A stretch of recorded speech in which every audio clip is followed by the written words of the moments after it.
Halo Bapak Ibu Kepala Sekolah, bagaimana cara kita untuk memberikan atau menyajikan slide untuk indikator memandu perencanaan dan pembelajaran? Yang pertama adalah kita mempelajari indikator ini, upayanya adalah tingkat upaya memandu pertemuan perencanaan program dan anggaran sekolah berbasis data yang berpusat pada peningkatan kualitas pembelajaran. Artinya di sini ada kata kunci berbasis data, artinya kita harus menyajikan sebuah data yang akurat. Nah, ini bukan ditampilkan di slide ya, tapi kita analisa aja. Di sini kan ada fokus perilaku yang pertama.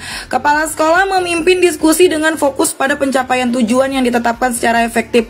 Nah, fokus perilakunya ini adalah Anda sebagai pimpinan pada saat Anda mempresentasikan indikator ini, Anda harus mampu gitu mengarahkan diskusi ini agar tetap fokus pada tujuan pertemuan ini dan mendorong partisipasi dari semua peserta. Jadi di sini Anda bukan hanya sebagai pembicara pemberi materi gitu ya, bukan, tapi di sini terjadi sebuah diskusi gitu, ada umpan balik, ada percakapan untuk menemukan sebuah jalan keluar dari sebuah pembahasan tadi.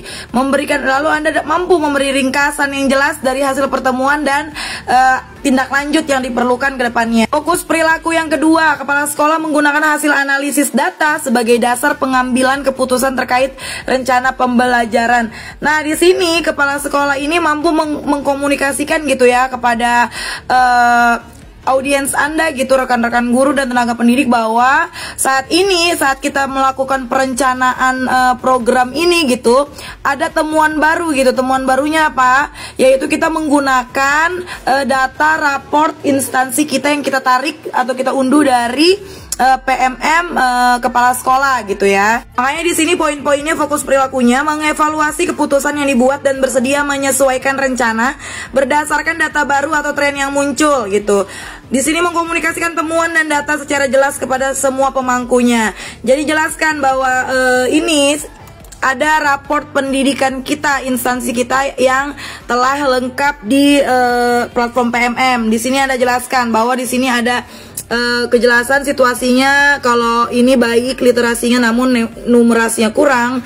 Lalu di sini ada pelajari akar masalah gitu ya. Di sini Anda jelaskan temuan ini. Caranya Anda masuk ke dalam browser ID Belajar ya, ID Belajar, buat tab baru, lalu sudah login ini ya di dalam ID Belajar kepala sekolah gitu ya, di emailnya.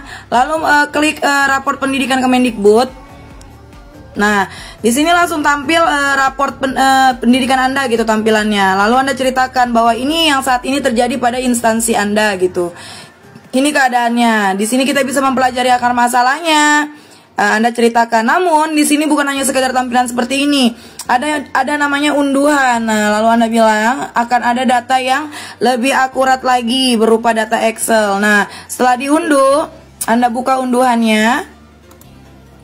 Lalu Anda tampilkan. Nah, di sini kita kembali kepada slide berikut. Anda menceritakan temuan baru Anda pada PMM gitu, ada tampilan raport instansi nih gitu kan. Di sini ada fokus perilaku kepala sekolah yang ketiga, memandu penetapan kriteria dan mekanisme monitoring pelaksanaan pembelajaran sepanjang semester. Diceritain nih bahwa ini loh hasil dari pelaksanaan pembelajaran kita yang mana yang kurang. Nah, di sini menetapkan cara monitoring yang tepat, realistis, dan efektif untuk mengumpulkan data tentang pelaksanaan rencana pembelajaran, melibatkan guru, peserta didik, dan pihak lain dalam proses monitoring untuk mendapatkan perspektif beragam dan umpan balik yang komprehensif. Nah, bahwa di sini diceritakan bahwa saat ini, selama ini acuan data yang kita gunakan dalam program menggunakan dana BOS ini adalah rancangan-rancangan anggaran mengulangi yang tahun lalu gitu, tanpa melihat kalau raport instansi ini ada yang kurang di bagian mana gitu. Jadi Anda memberitahu bahwa saat ini semua itu informasi data akurat ada pada PMM. Nah, kemudian Anda menceritakan lagi bahwa kita akan belajar gitu, belajar dan memahami bersama-sama gitu, saling sharing, memberi umpan balik, saling koreksi gitu bersama-sama untuk menggunakan data akurat raport instansi ini.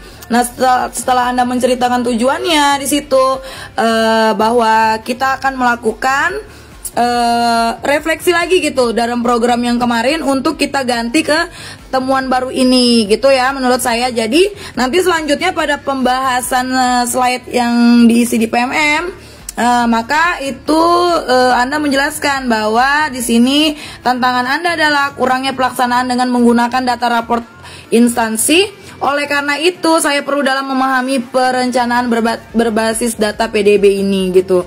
Menceritakan bahwa memang saya lagi baru menemukan tapi saya belum menganalisa secara dalam gitu. Jadi saya menumpahkan kepada nanti ini Bapak Ibu Kepala Sekolah ke dalam PMM Anda. Dari tantangan Anda, refleksi dokumentasi tindak lanjut sampai refleksi tindak lanjut. Begitu ya, semangat.